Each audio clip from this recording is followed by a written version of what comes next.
वो पाकिस्तान से रहे तो हम उसको इंडिया में एक्सेप्ट कर रहे हैं। वहां पे अगर एक लड़की नाच रही है कम कपड़ों में, अगेन लिरिक्स बहुत गंदे हैं, उसमें पूरा डिस्क्रिप्शन ऑफ द बॉडी, और वो भी बहुत गलत तरीके से, फिर रैंडमली सब लोग उनके साथ नाच रहे हो, कोई गलत तरीके से छू रहे हैं, एंड शी स्माइलिंग, वो दिखा रहे हैं वैसे स्क्रीन। आप अगर नॉर्मल सॉन्ग भी गाओ या फिर बॉलीवुड सॉन्ग भी गाओ तो उसमें कुछ ऐसी छटाएं दिख जाती है जो क्लासिकल्स के बेसिस पे है। हाँ। तो बंदे की तैयारी कौन से लेवल पे है वो छोटी छोटी जगहों से समझ में आ जाता है। कैसे होता है, कभी कभी वो कोई प्रोजेक्ट कर रहे होते हैं और उसी दौरान अनफॉर्चुनेटली अगर वो ना रहे इस दुनिया में, तो एआई क्या कर सकता है कि उनका जो सिंगिंग का प्रोजेक्ट है वो खत्म करने में एआई का इस्तेमाल किया जा सकता है। इवेंट मैनेजर को बोल दिया कि आप ये शो अभी इनको बाहर निकालो पहले, तभी मैं प्रोग्राम स्टार्ट करूंगा। क्या आप ये मानते हैं दैट नेशनल एंथम 1950 में अडॉप्ट किया गया था, इसे अब बदलना चाहिए, अपडेट करना चाहिए?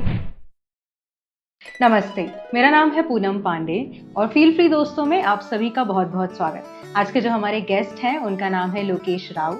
वो प्रोफेशनली एक इंजीनियर हैं और पैशन से एक सिंगर है। So please welcome him on episode 11। कैसे हो आप Lokesh? I am fine, how are you Poonam? बहुत बढ़िया, thank you so much. So singing आप प्रोफेशनली कब से कर रहे हो? देखा जाए तो बचपन से मैं सिंगिंग कर रहा हूँ, बट प्रोफेशनली अगर देखा जाए तो मैं जब छत्रपति संभाजी नगर में गया हूँ तो वहाँ इन्फिनिटी बैंड से मैं जब ज्वाइन किया तो वहां से फिर मैंने शो शुरू किए प्रोफेशनली। सो हम बोल सकते हैं कि 4 to 5 years बैक मैंने स्टार्ट कर दिया प्रोफेशनली सिंगिंग करना। 4 से 5 साल। यस। नाइस। सो अभी तक आपने कितने शोज कर लिए हैं? More than 150। 150? Yes. And what kind of shows, किस तरीके के शोज आप करते हो? हम पर्सनल पार्टीज जो होते हैं, इवेंट्स होते हैं, सोशल इवेंट्स होते हैं, एज वेल एज बहुत बार हमको होटल से रिक्वायरमेंट होता है for the events and as well as some parties also, तो हम ऐसे सारे प्रोफेशनली प्रोग्राम्स ले लेते हैं। प्रोफेशनली लेते हैं। और एक चीज मैं नोटिस कर रही हूँ, आपने हाथ में ये जप का पहना हुआ है, तो आप ऐसे भजन और इन सब चीजों में भी हो? Recently I started the bhajan jamming programs. So पहले तो मैं बॉलीवुड सिंगिंग के प्रोग्राम्स करता था, तो अभी मैंने भजन जैमिंग, बिकॉज मैं प्रेमानंद जी को बहुत मान रहा हूँ और वो अभी इंस्टाग्राम पे भी हम उनके सत्संग बहुत सुन रहे हैं। तो फिर भजन जैमिंग के जो मेरा इंटरेस्ट है वो प्रेमानंद जी की वजह से ही वहां चला गया, और वो ज्यादा फोकस करते हैं नाम जप पे। So this counter is for the नाम जप काउंट। सो हम वो हमेशा बोलते हैं कि काउंटर से दुखों का एनकाउंटर कर देंगे। सो दिस नाम जप काउंटर इज फॉर द नाम जप ऑफ आवर इष्ट, हमारे भगवान जो भी है। Yes. तो इससे मैं जानना चाहूंगी कि आप स्पिरिचुअलिटी में कितना भरोसा करते हो? I think my completely life is dedicated for the spirituality. मैं बोलूंगा कि 100% मैं स्पिरिचुअलिटी पे भरोसा करता हूँ, क्योंकि वहां से स्टार्ट है और वहां से ही अंत है। तो ये जो हमारा जो बीच का जो लाइफ जर्नी है, this is for our social and हमारे पर्सनल लाइफ के लिए है, but spirituality always connect with me. Wow, बहुत अच्छी तरीके से आपने बताया। लोकेश, आप जैसे आप कह रहे हो कि आपने 150 शोज कर लिए, तो इस दौरान जब आप इवेंट्स करते हो, जब आप परफॉर्म करते हो, तो कभी कभी ऐसा होता है दैट ऑडियंस में लोग थोड़ा सा ऐसे भी लोग होते हैं जो पॉजिटिवली आपको बहुत प्रोत्साहन देते रहते हैं, मोटिवेट करते रहते हैं, बट ऐसे भी कुछ लोग होते हैं जो थोड़ा सा अग्रेसिवली रिएक्ट करते हैं, उसको परफॉर्मर का थोड़ा सा मजाक बनाते हैं। इस सिचुएशंस में आप कैसे रिएक्ट करते हो? सबसे पहली बात तो ये बताना चाहूंगा पूनम कि बहुत बार हम प्रोग्राम्स करते हैं तो वहाँ इवेंट के जो ऑडियंस होते हैं वो डिफरेंट टाइप्स के ऑडियंस होते हैं। Sometimes they be very normal peoples, sometimes वो जेंजिस भी हो सकते हैं, समटाइम्स वो ऐसे भी होते हैं कि जो ड्रिंक करके बैठे हुए हैं और वो उनका मूड बहुत सा खराब है। तो ऐसे समय में वो रिएक्शंस बहुत गलत तरीके से दे देते हैं। मैं आपको एक इंसिडेंट बताता हूँ कि मैं एक बार परफॉर्म कर रहा था at Chhatrapati Sambhaji Nagar in one hotel. तो वहाँ बंदा बोल रहा है कि नहीं, हमको ये गाना नहीं सुनना है, ये वाला गाना सुनना है, मेरे को डिमांड कर रहा है, जबकि मुझे वो गाना वो उस टाइम पे प्रिपेयर्ड नहीं था। बट वो मुझे वो ऑप्शंस भी नहीं दे रहे थे कि वो बोल रहे नहीं हमको यही गाना सुनना है। Again he is using abusive language at that time. So फिर मुझे थोड़ा सा स्ट्रिक्ट होना पड़ा और फिर मैंने वही शो स्टॉप कर दिया। इवेंट मैनेजर को बोल दिया कि आप ये शो अभी इनको बाहर निकालो पहले, तभी मैं प्रोग्राम स्टार्ट करूंगा। एंड उन्होंने वैसा किया, ये बहुत अच्छी बात हुई। And then we start again the programme. तो ऐसे बहुत सारे इंसिडेंट्स हमारे समय में आ जाते हैं जब हम परफॉर्म करते हैं, तो उसके लिए हमको तैयार रहना पड़ता है। कभी कभी ऐसा एक्शन भी लेना पड़ता है। एक्शन लेना जरूरी है। अगर हम एक्शन नहीं लेंगे तो फिर उनका वो जो हैबिट है वो बढ़ते ही जाएगा। वो आज हमारे साथ कर रहे, कल किसी और आर्टिस्ट के साथ करेंगे। तो finally we should support each other ना, तो उसके लिए हमको यह स्टैंड लेना ही पड़ता है। सही बात है। एज अ सिंगर आपको किससे प्रोत्साहन मिलता है, किससे मोटिवेशन मिलता है? और maybe I can frame it like this कि ऐसा कौन सा फेवरेट आर्टिस्ट है, सिंगर है आपका? अभी फिलहाल के लिए तो मैं बोलूंगा कि in male Arijit Singh is my favourite singer and in female Shreya Ghoshal ji is my favourite singer. वाह, उनका एक ऐसा प्यारा गाना जो आपके मेमोरी में है कि हाँ ये गाना बहुत प्यारा है? अरिजीत सिंह जी का तो बहुत सारे गाने हैं, उसमें से कौन सा पिक करना it's again a difficult task. तो मैं बोलूंगा कि फिर ले आया दिल फ्रॉम अरिजीत जी का मुझे बहुत पसंद है। एंड श्रेया जी का मुझे तेरे बिन जो डुएट सोनू जी के साथ उन्होंने गाया है, तो उनका जो पोर्शन है उसमें वो अमेजिंग, बहुत ही ब्यूटीफुल है। श्रेया घोषाल क्लासिकल भी बहुत प्यारा गाते हैं। ट्रू, बहुत प्यारा गाते हैं, उनकी आवाज इतनी सुरीली लगती है। बट आज के दौर में 2026 चल रहा है, इसमें क्या आप ऐसा समझते हो दैट क्लासिकल सिंगिंग आउटडेटेड हो चुकी है? I don't think so because classical is the base of every music and every music journey। तो क्लासिकल इज द बेस्ट, तो उसके बेसिस पे ही आप परफॉर्म कर पाओगे, उसके बेसिस पे आप हरकतें, ताल, सुर, सारी चीजें ले पाओगे। Even if you go in the western, तो वेस्टर्न को भी म्यूजिक के लिए आपको बेस क्लासिकल का जर्नी, आपको एजुकेशन लगेगा ही लगेगा। मुझे लगता है कि प्रीवियस कुछ हमारा ड्यूरेशन ऐसा आया जिसमें क्लासिकल के यहाँ थोड़ा सा फोकस लोगों का कम गया। Young generation is always favour to the western music only, but अभी दौर बदल गया, अभी और अच्छे से ऐसा टाइम आया है कि लोग again people are focusing on the classical music, और उसमें भी बहुत सारे वर्जन्स निकल रहे हैं, जिसके वजह से इवन जेंजेस ऑल्सो उसकी तरफ उनका जो खिंचाव आ रहा है। करेक्ट, सो क्लासिकल के लिए it's good time now, good time. Yes, और हम ऐसे शोज भी देखते हैं जो म्यूजिकल शोज हैं, वहां पे भी जब लोगों को उनकी सुर और एक बोलते हैं ना अप नोट लो नोट सुनना होता है, तो उसमें भी वो प्रेफर करते हैं कि क्लासिकल ही गाएं। यस, मुझे लगता है कि क्लासिकल बेस होने के कारण आप अगर नॉर्मल सॉन्ग भी गाओ या फिर बॉलीवुड सॉन्ग भी गाओ, तो उसमें कुछ ऐसी छटाएं दिख जाती है जो क्लासिकल के बेसिस पे है। हाँ। तो बंदे की तैयारी कौन से लेवल पे है वो छोटी छोटी जगहों से समझ में आ जाते हैं। So again classical is the best base of the best as well as best. बहुत बढ़िया। ये तो क्लासिकल बात जैसे आपने बहुत अच्छे तरीके से बोला कि इससे लोगों की स्ट्रेंथ और वीकनेस समझ में आ जाती है। इसको थोड़ा सा जो ओवर पावर कर रहा है आज के टाइम पे, दैट इज एआई। यस, है ना? सो जैसे एआई अब हर जगह घुसता चला जा रहा है और अपनी जगह बनाता जा रहा है, वैसे सिंगिंग भी एक प्रोफेशन है जहाँ पे एआई डेफिनेटली आ जाएगा और इस मुकाम पे आएगा दैट लोग भी डरने लगेंगे, आर्टिस्ट भी डरने लगेंगे। आई टेल यू किस तरीके से। क्या होता है, जैसे जो आर्टिस्ट हैं जो अब इस दुनिया में नहीं है, ऐसे बहुत से आर्टिस्ट हैं जो बहुत बखूबी परफॉर्म करते थे और उनकी एकदम मतलब कमाल की सिंगिंग हुआ करती थी। बट कैसे होता है, कभी कभी वो कोई प्रोजेक्ट कर रहे होते हैं और उसी दौरान अनफॉर्चुनेटली अगर वो ना रहे इस दुनिया में, तो एआई क्या कर सकता है कि उनका जो सिंगिंग का प्रोजेक्ट है वो खत्म करने में एआई का इस्तेमाल किया जा सकता है। तो इससे क्या आपको ऐसा लगता है दैट एआई अननेसेसरी उनकी लेगेसी को एक्सप्लॉइट करेगा? लोग अपने बेनिफिट के लिए, वो प्रोजेक्ट खत्म करने के लिए, कमर्शियल पर्पस के लिए एआई का इस्तेमाल करेंगे, और कितने हद तक ये सही है और होना चाहिए? इसमें 2 और 3 पॉइंट्स है पूनम। फर्स्ट थिंग कि एआई का हम यूज किस लिए कर रहे हैं, द प्रोजेक्ट कंप्लीशन, और वो जो चले गए हैं उनकी यादें फिर से ताजा करने के लिए, फर्स्ट थिंग। सेकंड थिंग, क्या हम उसका मिसयूज कर रहे हैं, उनका जो भी इमेज बना हुआ है या जो भी उसका प्रोफिशिएंसी रहा है म्यूजिक में, वो हम खत्म या उसको डिस्ट्रॉय कर रहे हैं। एंड थर्ड थिंग, क्या ये सारा जो हम कर भी रहे हैं वो उनके परमिशन से हो रहा है या नहीं हो रहा है। दैट मीन्स उन्होंने उसके लिए आपको अथॉरिटी दी है कि नहीं दी है। अगर उन्होंने अथॉरिटी दी है तो उसकी लिमिटेशंस क्या है, कौन से लिमिट तक आप उसका यूज कर सकते हो, वो आपको करना ही है और हम कर भी सकते हैं। बट फिर से ये सारे यूज में इसके पॉजिटिव और निगेटिव पॉइंट्स दोनों तरफ के हैं। पर फिर भी मैं एक बोलना चाहूंगा, अगर लता जी चली गई है और उनका अगर हम एआई से यूज कर भी लेंगे, तो क्या हम उनके जैसा इमोशंस और उनकी ब्यूटी ला सकेंगे? इम्पॉसिबल। तो मुझे लगता है कि एआई का यूज कर सकते हैं, बट जो ओरिजिनल ब्यूटी है वो तो उन लोगों के साथ ही है।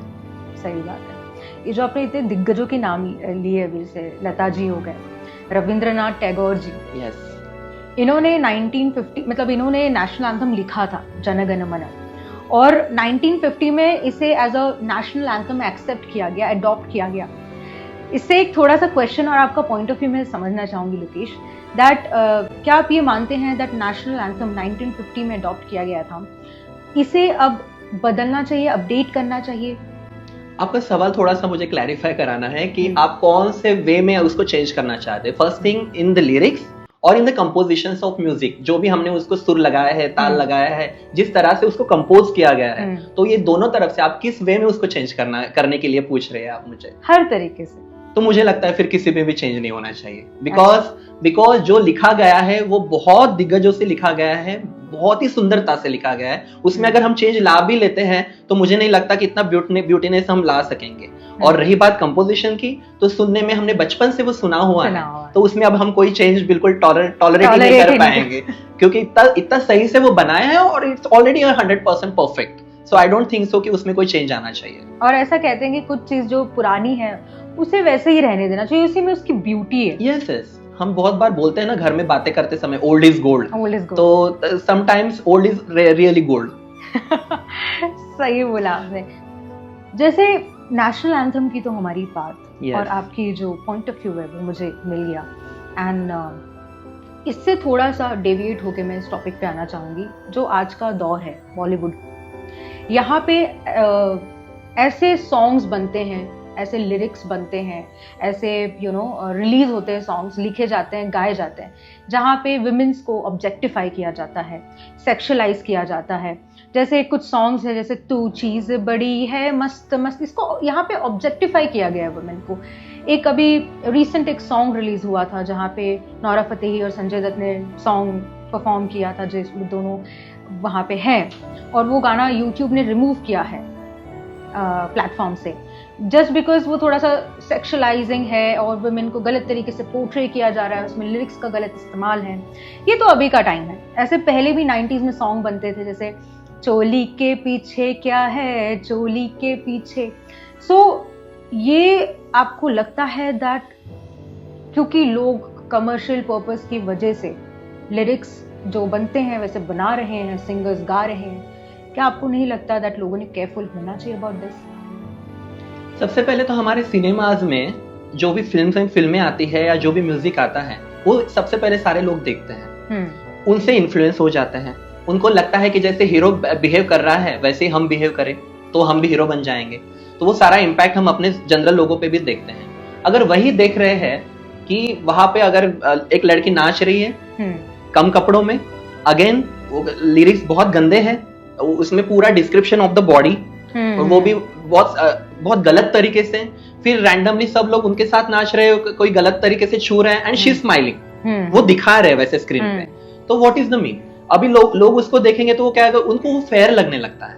उनको लगता है कि ये बिहेव करना मतलब हीरोगिरी है, लड़कों को वो लगने लगता है, और लड़कियां भी उससे जस्टिफाई हो जाती है कि चलो ऐसा हो रहा है, तो अगर हमारे हीरोइनें कर रहे तो हमें करने में क्या शर्म है, तो वो उनको वो इन्फ्लुएंस करा देता है। तो इससे इम्पैक्ट तो बिल्कुल गलत ही पड़ेगा। वो इम्पैक्ट ये हो जाएगा कि जो हमारे यहाँ अभी अत्याचार हो रहे हैं, जो गलत तरीके से लोग क्राइम कर रहे हैं, या फिर किसी लड़की को हम छेड़ रहे हैं, तो ये सारी चीजों से तो इन्फ्लुएंस हो रहा है, और हो रहा है एक्चुअली लोगों में। तो ये गलत बात है। मुझे लगता है कि किसी भी कंपोजिशन या लिरिक्स ने ऐसी चीजें नहीं लिखनी चाहिए। अगर आपको फेम चाहिए, क्योंकि इस चीजों की वजह से फेम मिलता है, लोग देखते हैं, इंटरेस्ट से देखते हैं, भला ही उन्हें इंटरेस्ट रहे या नहीं रहे, पर ये क्या चीजें वो देखने के लिए जाती है बिल्कुल यूट्यूब पे, इंस्टाग्राम पे। तो मुझे लगता है कि अगर आपको फेम लेना है तो अच्छी चीजों से भी ले सकते हैं, अच्छे लिरिक्स से भी ले सकते हैं, और सिंगर्स ने भी स्ट्रेटली डिनाई कर देना चाहिए कि हम ऐसे सॉन्ग्स नहीं गाएंगे जिससे बैड इंपैक्ट होगा हमारी बहू बेटियों पे और हमारी सोसाइटी पे, और बच्चों पे भी इसका गलत इंपैक्ट तो हो ही जाएगा ना, क्योंकि बच्चों को तो अभी कुछ समझ नहीं है। उनको लग रहा है कि जो सिनेमा में दिखा रहा है वो करने में ही हीरोगिरी है, तो फिर वो तो बैड इंपैक्ट बिल्कुल करेगा। तो मुझे नहीं लगता कि ऐसे लिरिक्स लिखना चाहिए, और ना ही ऐसे सिंगर्स ने गाना चाहिए, और ऑडियंस को भी थोड़ा सा होशियार होना चाहिए, उन्होंने भी ऐसी चीजों पे बैन कर देना चाहिए, नहीं सुनना चाहिए। जब वो कंज्यूम करना बंद करेंगे तो ये लोगों को लोग नहीं बनाएंगे ना, नहीं बनाएंगे। बहुत ही सही तरीके से आपने इसे बताया। ऑल्सो अभी जो पॉप कल्चर और हिप हॉप कल्चर बहुत चल रहा है, लोग ये वाइब में रहते हैं, हर टाइम यही वाइब में रहते हैं। सो हनी सिंह और बादशाह का तो एक बोलते हैं ना, मे बी उनके पर्सनल लाइफ में राइवलरी ना भी हो, बट उनके जो फैन बेस होती है वो राइवलरी बना देती है। बादशाह भी बहुत हेडलाइन पे थे बिकॉज ऑफ उनका एक सॉन्ग तदेरी सॉन्ग आया था, जो हरियाणवी सॉन्ग था। उन्होंने माइनर लड़कियों को लेके स्कूल यूनिफॉर्म में सॉन्ग बनाया था, जिससे हरियाणवी जो क्राउड था वो बहुत अपसेट हुआ था, उनको दिल पे ठेस पहुंची थी, जिसके लिए बादशाह ने प्रॉपर माफी भी मांगी है।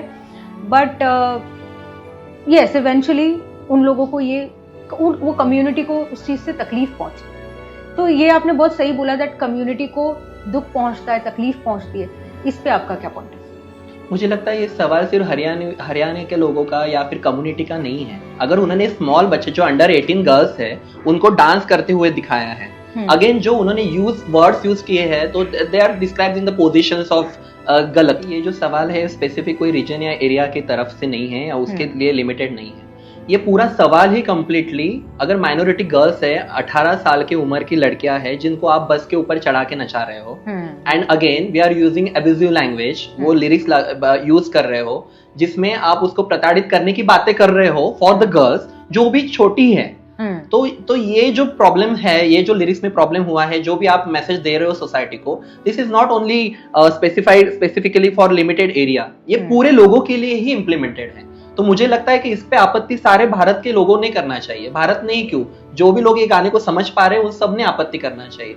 अभी बादशाह ने तो माफी मांग ली, दैट इज ओके, बट वो बनाते समय उसके दिमाग में ये बात नहीं होगी, पक्का पता होगी, बट पब्लिसिटी के लिए, क्योंकि उसको पता है कि भले ही गलत तरीके वे में हो जाए पर हमको पब्लिसिटी तो मिल जाएंगे, लोग हमारा गाना सुन लेंगे, हमारी बातें चर्चाएं में आ जाएंगी। बट ये it's a very bad message, society के लिए बहुत गलत मैसेज जा रहा है, क्योंकि लोग ऐसा सुन रहे हैं। फिर तो लोगों के लिए, फिर मैं बोल रहा हूँ ना, वो उसको बोलते मराठी में हम बोलते हैं पावती मिल गई है, दैट सर्टिफिकेशन मिल गया है कि आप ये यूज कर सकते हो, छोटी लड़कियों के लिए भी आप ऐसी बातें कर सकते हो। जबकि हमारा कल्चर, हमारा धर्म हमको बताता है कि हम ये सारी चीजें गलत नहीं बोलनी है, ये ऐसा यूज भी नहीं करना है, दिमाग में भी नहीं लाना है। तो ये तो रॉन्ग मैसेज है ही है, तो ये बिल्कुल बैन हो जाना चाहिए। माफी भी, मुझे तो लगता है कि जैसा सेंसर बोर्ड आज आ गया है फॉर द फिल्म्स, वैसे म्यूजिक के लिए और म्यूजिक के लिरिक्स के लिए भी आ जाना चाहिए कि पहले वो सर्टिफाइड होगा, अगर it is okay for the society then वो प्रोसीड करेंगे, if it is not okay then should be ban. Right, yes, censor board songs के लिए तो होना ही चाहिए। yes. इसके साथ साथ ये तो हो गई जेंडर वाली बात की लड़का और लड़की को किस तरीके से पोर्ट्रे किया जा रहा है। ड्रग्स और अल्कोहल का, ये वर्ड्स का भी बहुत यूज होता है सॉन्ग्स में, स्पेशली पॉप म्यूजिक में और हिप हॉप कल्चर में। सो इसको भी किस तरीके से करना चाहिए या नहीं करना चाहिए, आपका क्या पॉइंट ऑफ व्यू है? सेम थिंग अगेन कमिंग कि हम वेस्टर्न की तरफ कल्चर में जा रहे हैं, उनको भी, सारे आर्टिस्ट को भी समझ में आ रहा है कि लोगों का सारा जो इंटरेस्ट है वो वेस्टर्न कल्चर में आ रहा है। वो शौक के हिसाब से रहे, बातों के हिसाब से रहे, या फिर बिहेवियर के हिसाब से रहे, या फिर सारी चीजों में। तो उनको पता है कि लोगों को ये पसंद आ रहा है, तो हम उनको वही दिखाएं और थोड़ा ज्यादा दिखाएं। तो वो ड्रग्स भी दिखाएंगे, अल्कोहल भी दिखाएंगे, फिर वो पूरा मस्ती दिखाएंगे, फिर से हम इन्फ्लुएंस हो जाएंगे। हमको लगेगा कि यार मस्ती करना मतलब ड्रग्स लेना है या फिर अल्कोहल लेना है, फिर इसमें भी हम डांस कर रहे हैं, लड़कियों को पटा रहे हैं, लड़कियों को बैड टच कर रहे हैं, तो ये सारा उसमें हम दिखा रहे हैं, तो इन्फ्लुएंस सोसाइटी हो ही रही है। तो लोगों को फिर वो रियल लाइफ में भी वो हो रहा है। आप देखें, जो आपको फिल्म में दिखाई दे रही थी वो अभी रियल लाइफ में हम देख रहे हैं। तो मुझे लगता है डेफिनेटली इन्फ्लुएंस करा रहा है, और इससे व्यूज तो पक्का आएंगे, लोग देखेंगे। मैं उसके लिए बिल्कुल बोलूंगा ही नहीं कि लोग देखेंगे नहीं, लोग पक्का देखेंगे, बट ये गलत है। मुझे लगता है कि थोड़ा नॉर्मल वे में भी आप सॉन्ग को दिखा सकते हो, बट अगर लिरिक्स में दम रहे तो दिखाए, वो नहीं है तो फिर बाकी चीजों से आपको कवर अप तो करना ही है। सही बात है। तो इससे ये हम, मतलब मैं अज्यूम कर सकती हूँ दैट लिरिसिस्ट और सिंगर्स दोनों भी मिलके they can take a decision if they want to write it or they want to sing it or not. We have a good example again, Lata ji का ही है। आप देखिए, उन्होंने कोई भी ऐसे गाने नहीं गाए जिसमें बैड वर्ड्स हो, क्योंकि उन्होंने पहले ही बोल दिया था कि मैं ऐसे कोई गाने में पहले वो लिरिक्स पढ़ूंगी, कंफर्म करूंगी, देन ही वो गाऊंगी। तभी तो हम उनको माँ सरस्वती बोलते हैं पृथ्वी पर के, क्योंकि वो वैसे उस तरह के उन्होंने अपना औहदा रखा, उस तरह के उन्होंने अपना बिहेवियर रखा, उसी तरीका उन्होंने चरित्र रखा, तो इसलिए हम उनको रिस्पेक्ट में भी देखते भी हैं। तो lyricist as well as singers, तो ये सारे लोगों का मिलके ही वो काम है। अभी हम भी परफॉर्मेंस करते हैं तो हम ऐसे सॉन्ग्स बिल्कुल सिलेक्ट नहीं करते कि जो अबिजिव हो, तो बहुत नॉर्मल वे में और क्राउड को देख के, ऑडियंस का एज ग्रुप देख के ही हम सिलेक्ट करते हैं कि कौन से गाने हमको परफॉर्म करने हैं, कौन सा शो हमको किस तरह से परफॉर्म करना है। आपका बैंड के बारे में थोड़ा इन्फॉर्मेशन दीजिए ना, क्या है वो, कहाँ, कैसे? The band the infinity band है, जो छत्रपति संभाजी नगर में, अभी चेंज नाम हो गया औरंगाबाद से, तो वहां पे है। वहां पर उनको सिंगर की नीड थी और मैं नया छत्रपति संभाजी नगर में था, तो मैंने उनको ज्वाइन कर दिया और फिर हमने स्टार्ट किए shows at hotels, at restaurants, bars, personal events as well as social events. तो हमारा एक छोटा सा ग्रुप है जहाँ guitarist, cajon box player, keyboardist, flute सारा ही है। तो जो हम बॉलीवुड सिंगिंग का जर्नी वहां से स्टार्ट किए, भाई प्रोग्राम किए, अभी उसको हमने थोड़ा सा टर्न कर दिया, भजन जैमिंग में कर दिया। तो अभी हम भजन जैमिंग भी स्टार्ट कर दिए बिकॉज ऑफ प्रेमानंद जी महाराज। तो अभी वो भी स्टार्ट कर दिए, तो ऑडियंस भी अभी जैसे हमने स्टार्ट किया तो ऑडियंस सुनना भी स्टार्ट कर दिया। तो अभी ऑडियंस भी उसमें इंटरेस्ट ले रही है। तो वही बोलेंगे ना, हम जैसे परोसेंगे वैसे ही तो लोग खाएंगे। सही बात, बहुत सही बात। इसे ये मैं जानना चाहूंगी कि आज के टाइम पे आपके हिसाब से who is an overrated singer, जिसको बहुत ही बढ़ावा दिया गया है बट वो इतना डिजर्व नहीं करता? बादशाह। yes. ओके, और एक अंडररेटेड सिंगर बता दीजिए। मुझे लगता है कौशिकी चक्रवर्ती जी। Okay. She is a Bengali singer और वो क्लासिकल बहुत सुंदर गाती है। उनके प्लेबैक मतलब बॉलीवुड सिंगिंग या प्लेबैक में ज्यादा गाने नहीं आए, पर वो जो गाती है वो कमाल का गाती है।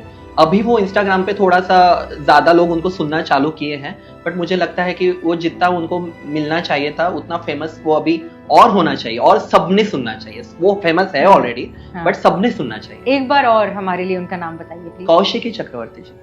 ठीक है, मैं खुद जाके उनका सॉन्ग जरूर सुनूंगी। बिल्कुल। जैसे लोकेश, जैसे आप कह रहे हो कि आप अभी इस प्रोफेशन में आए हो, आपको इसके बारे में और थोड़ा डेप्थ में पता चल रहा है। ये जो इंडस्ट्री है सिंगिंग की, ये जो छोटे छोटे जगह से जो सिंगर्स आते हैं, लिरिसिस्ट आते हैं, परफॉर्मर्स आते हैं, ये जो म्यूजिक इंडस्ट्री है कितनी एक्सेप्टिंग है ऐसे आर्टिस्ट के लिए जो छोटे छोटे गाँव से आते हैं?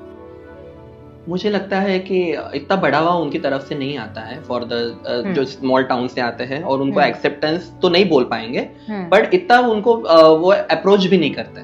बट जब वो खुद अपना टैलेंट दिखाना शुरू कर देते हैं, उनको समझ में आ जाता है कि बंदा कुछ है और कुछ अच्छा कर भी रहा है, तो उस टाइम पे फिर वो उनसे कोलैब करना या उनको एक्सेप्ट करना या फिर उनको अपने प्रोग्राम्स में शामिल कराना, तो वो शुरू हो जाता है। तो first at the starting level पे मैं बोलूंगा कि एक्सेप्टेंस लेवल नहीं होता है, बट जब बंदे का टैलेंट दिखना शुरू हो जाता है तो फिर ऑटोमेटिकली सब लोग एक्सेप्ट करना शुरू कर देते हैं। सही बात। और आज का टाइम इंस्टाग्राम और प्लेटफॉर्म जितने ज्यादा मजबूती से खड़े हैं कि दुनिया के कोई भी कोने से परफॉर्म करके कोई कंटेंट डाल दे और वो वायरल हो जाए, तो सबको पता चल जाता है हाँ ये कमाल सिंगर है, ये कमाल कंटेंट क्रिएटर है।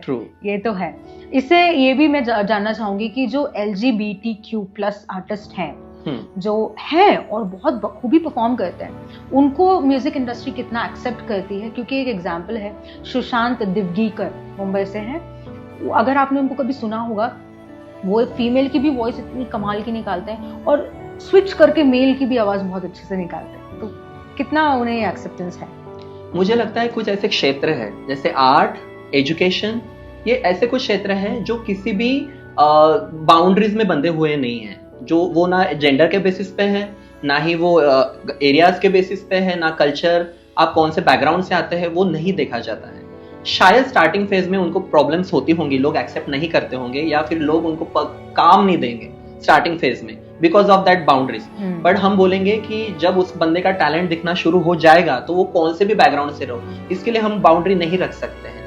हम ना वो पाकिस्तान से रहे तो हम उसको इंडिया में एक्सेप्ट कर रहे हैं, तो फिर वो LGBTQ कम्युनिटी से रहे या फिर वो डुअल सॉन्ग्स में गाए। सोनू निगम जी भी फीमेल वॉइस में गाना गाते हैं। तो ये कोई भी बाउंड्रीज हम एक्सेप्ट नहीं करते हैं और ना ही कोई करेगा अगर बंदा टैलेंटेड है। अगर वो गा रहा है, अच्छा गा रहा है, सुर में गा रहा है, और तो अभी तो किसी के सामने काम मांगने की भी जरूरत नहीं है, बिकॉज इंस्टाग्राम और सोशल मीडिया पे आप परफॉर्मेंस दे दो और आपका अगर वायरल हो जाए तो लोग आपके पीछे दौड़ेंगे। तो मुझे नहीं लगता कि किसी का एक्सेप्टेंस, हमने भीख मांगना भी नहीं चाहिए किसी के सामने।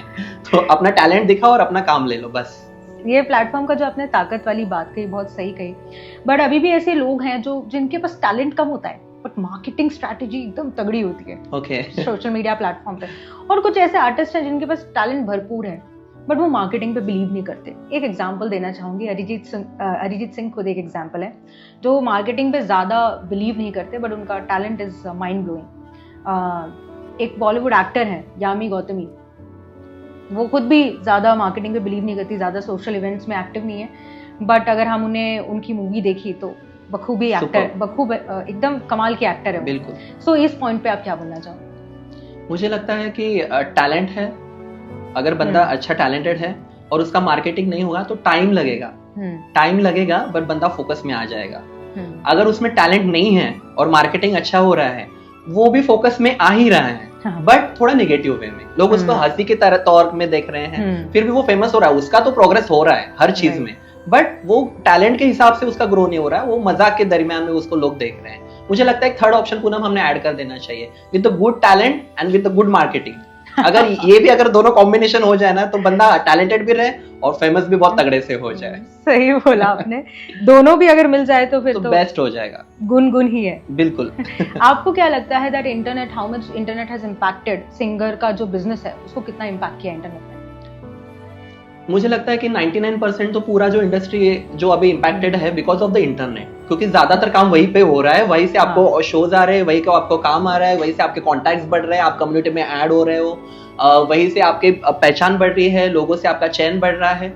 मैं तो बोलूंगा कि जब हम छोटे थे, जब इंस्टाग्राम नहीं था और ये सब नहीं था, तो अभी जो छोटे छोटे बच्चे ना इंस्टाग्राम पे बहुत सारे व्यूज ले लेते हैं। हमने ऐसे बहुत सारी एक्टिविटीज बचपन में कर ली, तब होता तो शायद हम और भी फेमस हो जाते हैं आज के टाइम तक, बट अब बहुत लेट आया, चलो बट आया एटलीस्ट।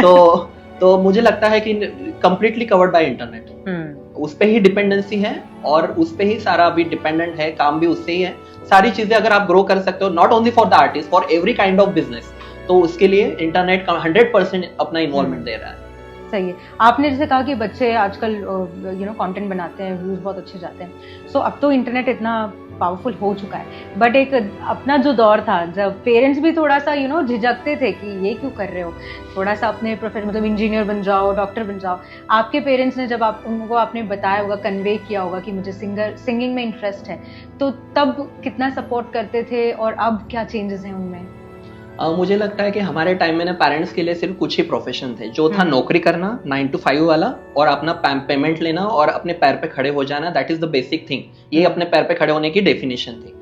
और जो आर्ट है वो सिर्फ हॉबीज के लिए ही रहता था। मेरे फैमिली में बोला जाए तो my father is the singer, वो गाना गाते थे, उनका आवाज किशोर कुमार के जैसा था, उनका नाम विनायक राउत है। तो उनका ही जो है जिन्स हम मेरे और मेरे भाई में आया, तो हमने भी गाना शुरू किया, पर उस हिसाब से मुझे नहीं लगता कि हमारे घर से उतना सपोर्ट हमको मिला है दोनों भाइयों को। बट हमने करते गए, उन्होंने रोका भी नहीं पर सपोर्ट भी नहीं किया, बट हमने अपने दम पे अपनी इच्छाओं से करते गए। जब आज हम परफॉर्म करते हैं तो सब लोग उनको जब जाके बोलते हैं और लोगों में डिस्कशन होता है कि अच्छा गा रहे हैं, परफॉर्म कर रहे हैं, शोज करते हैं, तो दे आर प्राउड। अभी वो प्राउड फील कर रहे हैं और वो यस बट जो सपोर्ट चाहिए था वो शायद नहीं मिला, जो मुझे लगता है कि हर पेरेंट्स ने अभी करना चाहिए, अपने बच्चों को करना चाहिए। इसमें भी प्रोफेशन हो सकता है, सिर्फ 9 to 5 नौकरी मतलब ही प्रोफेशन नहीं होता है। म्यूजिक एज वेल एज कोई भी आर्ट रहे या कोई भी अदर फैकल्टी भी रहे जिसमें आप काम करना चाहते हो, उसमें भी आप अच्छे से प्रोफेशनली कमा सकते हो, अपने पैर पे भी खड़े हो सकते हो। बहुत बढ़िया। इतना जो एक्सपीरियंस आपने गेन कर लिया है और कमाल का जवाब आज मुझे मिला है आपसे, एक्सपीरियंस भी, मैं इसलिए भी बात करती हूँ लोगों से क्योंकि बहुत कुछ सीखने मिलता है। आज मुझे आपसे बहुत कुछ सीखने मिला। आप लोगों को क्या एडवाइस देना चाहोगे आपकी जर्नी से? मुझे लगता है कि लाइफ एक बार ही मिलती है, आपको जो पसंद है वो कर लीजिए और उसमें ही कंसंट्रेशन करके अपना गोल अचीव कर लीजिए। भाई दुनिया कुछ भी बोले, दुनिया गई तेल लेने, किसी के भी बोलने पे ध्यान नहीं देना है। जब हमारे घर में ब्रेड एंड बटर नहीं होता तो लोग नहीं आते, तो हमको जो चाहिए हमारे फैमिली के लिए जो हमको रिक्वायरमेंट है वही हमने करना चाहिए, और सबसे पहले जिसमें हमारा इंटरेस्ट है उसमें ही प्रोफेशन करना चाहिए, क्योंकि एक बार आपने अपना लाइन चूज कर लिया तो उसमें चेंज करने के लिए बहुत डिफिकल्ट है। मैं ऐसा नहीं बोलूंगा कि चेंज नहीं कर पाओगे, पर डिफिकल्टीज आती है। तो मुझे लगता है कि अपने पैशन को प्रोफेशन बना लीजिए, जिंदगी बहुत आराम से चली जाएंगी, बहुत आराम से चली जाएंगी। yes. So, आपको बुला के लोकेश मुझे बहुत अच्छा लगा, थैंक यू सो मच। पहली बात तो आप आए, अपना समय दिया हमें, मुझे बहुत अच्छा लगा दैट आपने पार्टिसिपेट किया। एंड मेरे ऑडियंस को भी मैं ये मेरी जो आज कोशिश थी कि मैं आप लोगों से आपसे बहुत एक्सपीरियंस क्वेश्चंस पूछ सकूं, जितना भी आप हमें दे सकें उतना आपने दिया। And thank you so much for watching. अगर आप लोगों को ये एपिसोड अच्छा लगा हो तो please like, share and subscribe to this channel. अपने फैमिली और फ्रेंड्स के साथ भी शेयर करिए। लोकेश का मैं इंस्टाग्राम का लिंक डेफिनेटली डिस्क्रिप्शन में दे दूंगी। Thank you so much.